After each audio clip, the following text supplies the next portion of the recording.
Hello everyone, welcome to Ken Studies. आज है 26 अप्रैल। Start करते हैं आज के एमसीक्यू क्वेश्चंस। आज का फर्स्ट क्वेश्चन है, which city hosted the national conference on water sufficient panchayat, clean and green panchayat and healthy panchayat. आपसे पूछा जा रहा है, किस शहर ने जल पर्याप्त पंचायत, स्वच्छ और हरित पंचायत, स्वस्थ पंचायत पर राष्ट्रीय सम्मेलन की मेजबानी की है। आपके ऑप्शंस हैं पुणे, चेन्नई, न्यू दिल्ली या गुवाहाटी। और आपका करेक्ट ऑप्शन हो जाएगा ऑप्शन सी, न्यू दिल्ली में इसका आयोजन किया गया है। So the national conference on water sufficient panchayat will be held in New Delhi and it will showcase best practices followed by Panchayati Raj institutions and augment capacity building of elected representatives with a greater exposure, interactive learning and experience sharing। बढ़ते हैं next question की ओर। Choose incorrect statement related to the national commission for protection of child rights. NPPCR से संबंधित, जिसको हिंदी में कहते हैं राष्ट्रीय बाल अधिकार संरक्षण आयोग। आपको इससे संबंधित कौन सा कथन गलत है ये बताना है। फर्स्ट स्टेटमेंट है, it is a statutory body. Second, the chairperson and other members hold for a office of 1 year only. Third, it has all the powers of civil court. आपसे इनकरेक्ट स्टेटमेंट पूछी गई है और आपका option हो जाएगा option B. आपका second statement wrong है, जबकि फर्स्ट और थर्ड स्टेटमेंट करेक्ट है। So National commission for protection of child Rights was established under the commission of protection of child rights act 2005 and the commission consists of a chairperson and 6 other members can hold office for a period of 3 years. The commission, while inquiring into any matter that falls under the CPCR Act 2005, has all the powers of civil court under the Code of Civil Procedure 1908। बढ़ते हैं next question की ओर। Consider the following statement and choose correct statement. आपसे पूछा जा रहा है, नीचे दिए गए कथनों में से कौन सा कथन सही है ये आपको बताना है। फर्स्ट स्टेटमेंट है, India is the world's largest oil consumer. Second, Russia now makes up for around 40% of India's total crude oil import. आपसे सही कथन के बारे में पूछा गया है और आपका ऑप्शन हो जाएगा ऑप्शन डी। आपके दोनों ही स्टेटमेंट इनकरेक्ट हैं।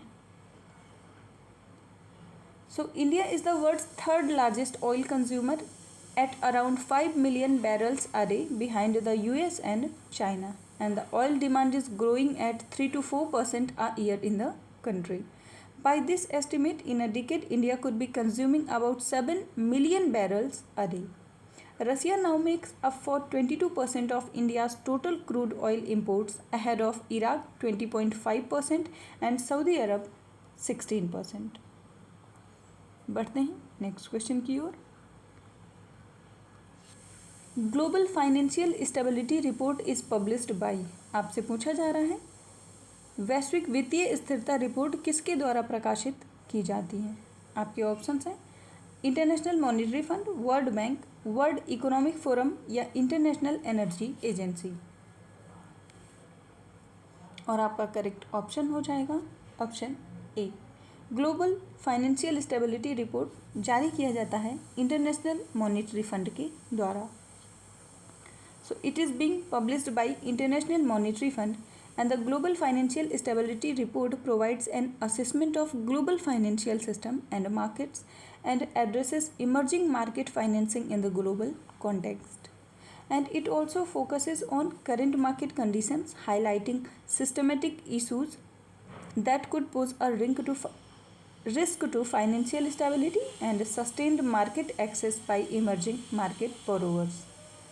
The report draws out the financial ramifications of economic imbalances highlighted by IMF's World Economic Outlook। बढ़ते हैं नेक्स्ट क्वेश्चन की ओर। PM Narendra Modi inaugurated India's first water metro in which of the following Indian cities? आपसे पूछा जा रहा है, प्रधानमंत्री नरेंद्र मोदी ने निम्नलिखित में से किस भारतीय शहर में भारत की पहली जल मेट्रो का उद्घाटन किया है। आपके ऑप्शंस हैं बेंगलोर, कोची, मुंबई या चेन्नई? और आपका करेक्ट ऑप्शन हो जाएगा ऑप्शन बी। इसका इनॉग्रेशन किया गया है कोची, केरला में। So, Prime Minister Narendra Modi has inaugurated India's first water metro in Kochi, which connects 10 islands around Kochi through battery-operated electric hybrid boats. The metro project will start with the 8 electric hybrid boats developed under Kochi Shipyard Limited, and this project was funded by Kerala government and the German company, and it consists of 38 terminals and 78 electric boats. बढ़ते हैं next question की ओर। What is the theme of world malaria day 2023? आपसे पूछा जा रहा है विश्व मलेरिया दिवस 2023 की थीम क्या है? आपके ऑप्शंस हैं time to deliver zero malaria, invest innovate and implement, ready to beat malaria, save lives या नन ऑफ दीज। और आपका करेक्ट ऑप्शन हो जाएगा ऑप्शन ए। इस वर्ष विश्व मलेरिया दिवस का थीम है time to deliver zero malaria, invest innovate and implement. So World Malaria Day is observed every year on 25th of April to commemorate the recognition of global efforts to control malaria. And this day was instituted by WHO's member states during the World Health Assembly of 2007. Malaria is a disease caused by parasites that are transmitted to people through the bites of infected female Anopheles mosquitoes. And according to the government, India has registered over 85% decline in malaria cases from 2015 to 2022. बढ़ते हैं next question की ओर। What is the name of rescue operation for the evacuation of Indian stranded citizens from Sudan in April 2023? आपसे पूछा जा रहा है Sudan में फंसे भारतीय नागरिकों को निकालने के लिए चलाए गए बचाव अभियान का नाम क्या है?